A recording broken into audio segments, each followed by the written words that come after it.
भगवान श्री राम को तो सभी जानते हैं। जब भी रामायण की बात आती है तो प्रभु श्री राम की छवि मानस पटल पर अंकित हो जाती है।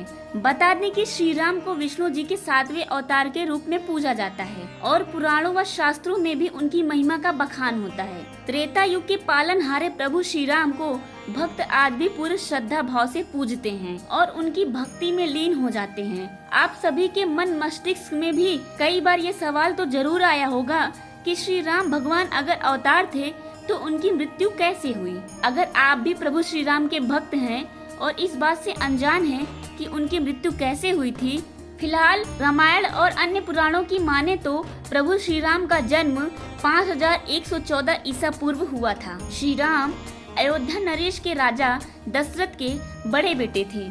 उन्हें भगवान विष्णु का अवतार कहा जाता है। यही नहीं, उनके विशेष कृत्यों की वजह से उन्हें मर्यादा पुरुषोत्तम के नाम से भी जाना जाता है। अयोध्या वासी से श्री राम काफी प्यार करते थे, जिसकी वजह से उनके वनवास जाते समय सभी बहुत दुखी हो गए। आपकी जानकारी के लिए बता दें कि प्रभु श्री राम की मृत्यु से जुड़ी कई कथाएं प्रचलित हैं। एक कथा की माने तो सीता ने अपने दोनों बच्चों लव और कुश को प्रभु श्री राम को सौंपकर धरती माता के साथ जमीन में समा गई। सीता के जाने से प्रभु श्री राम इतने दुखी हो गए कि उन्होंने यमराज से सहमति लेकर सरयू नदी में जल समाधि ले ली। भगवान श्री राम ने धरती पर 1000 वर्षों से भी ज्यादा समय तक शासन किया।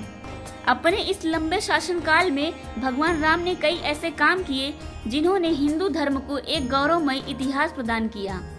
फिलहाल पद्म पुराण की माने तो भगवान राम जब अपना अवतार काल समाप्त करके एक ऋषि का रूप धारण करके आए, तब काल यानी यमराज भी एक ऋषि के रूप में आए और उन्होंने राम जी से बात करने का आग्रह किया। तब श्री राम ने काल से कहा कि कोई हमारे बीच ना आए। बता दे कि उस समय श्री राम ने अपने भाई लक्ष्मण से कहा कि वो एकांत चाहते हैं और काल से वार्तालाप करना चाहते हैं, इसलिए आप दरवाजे पर खड़े हो जाएं, जिससे कोई भी अंदर प्रवेश ना कर सके।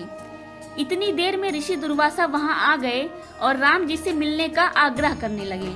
लक्ष्मण जी के मना करने पर भी ऋषि नहीं माने और क्रोधित होकर बात करने लगे, जिसके बाद लक्ष्मण जी दुर्वासा के क्रोध से बचने के लिए कमरे में प्रवेश कर गए जहां श्री राम वार्तालाप कर रहे थे।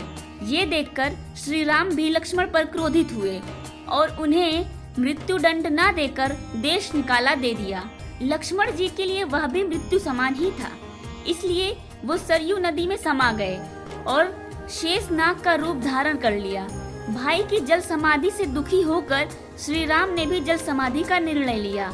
इस तरह श्री राम भी मानव शरीर त्याग कर बैकुंठ धाम चले गए।